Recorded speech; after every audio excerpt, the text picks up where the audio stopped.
Ayan guys, isang magandang hapon sa ating lahat.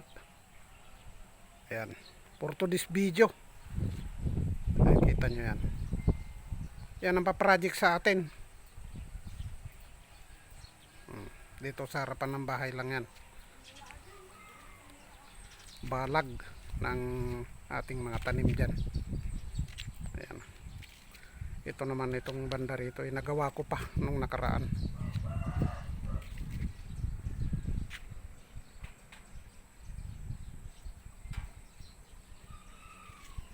Ayan, gagapangan ng ampalaya guys.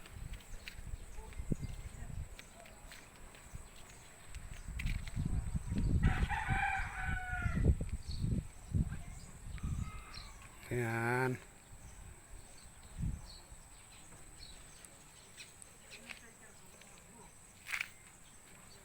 Yan ang palayang gagapang. Kasi pupunta na sila sa yero, kaya ginawan ko na ng ng balag nila. Mataas lang guys dahil may lalabas din na tricycle dyan, kaya lang para hindi niya maabot. Tsaka at the same time, pag kumapal yan guys, silong na rin yan. Ayan ang purpose nyan. Ayan.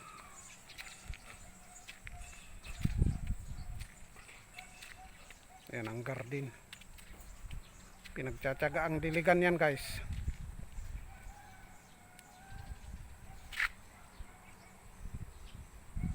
Na alam nyo naman na tag-araw dito sa atin ngayon, dito sa Aurora.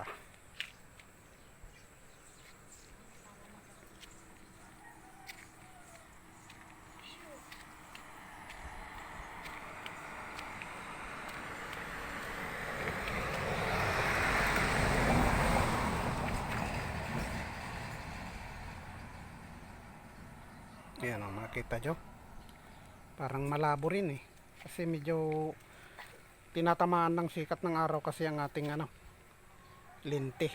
Kaya ayan,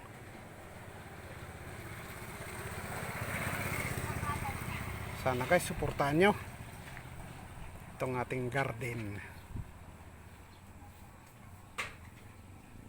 Ayan, hindi pa naman siya namumunga guys, kaya lang namumulaklak na. Mga ilang araw pa yan guys, mag-ano na siya.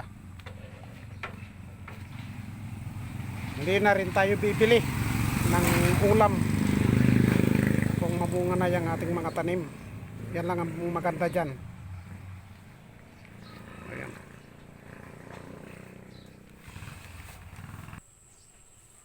Ayan, siya nga pala guys, yan ang ating paakyatin dito sa kabilang gilid. Ayan, kung nakikita nyo yan. Japanese pumpkins tawagin sa English. Yan, yan ang bagong tanim natin.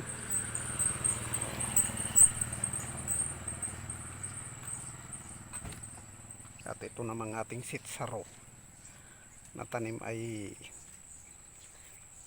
wala tayong pang cover, kaya kinuberan ko muna ng ganyan. Ayan guys, nakita yung sako, karton, saka yung ng payong. Ayan.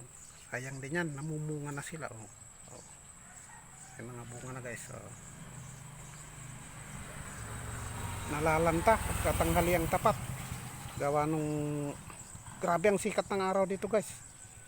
Hindi ko maipaliwanag kung ano ito.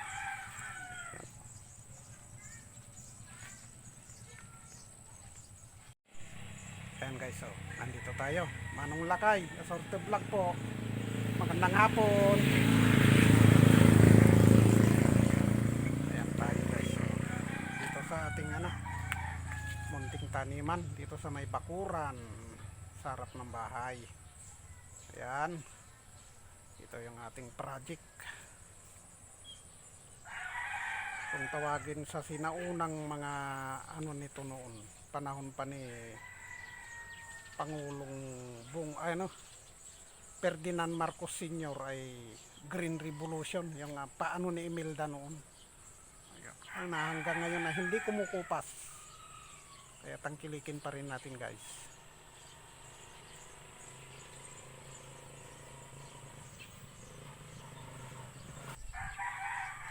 Yan ang ating pinakukunan ng mga ginugulay.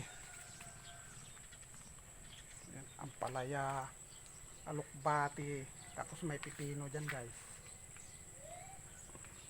Kita nyo, ayan ang pipino. Oh.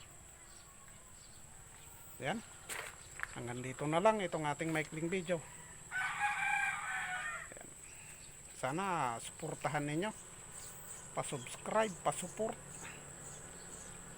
paki-share na rin, paki-pindot ang notification bell para updated kayo sa mga marami pang videos na i-upload para sa inyo, saka para sa ating lahat. Kapupulutan ng aral sa buhay bukid ang priority natin. Ito ay ano naman, related to sa buhay bukid guys. Isang magandang hapon. Ang mainit na pagbati kasing init ng katanghaliang tapat dito sa Aurora. Bye bye.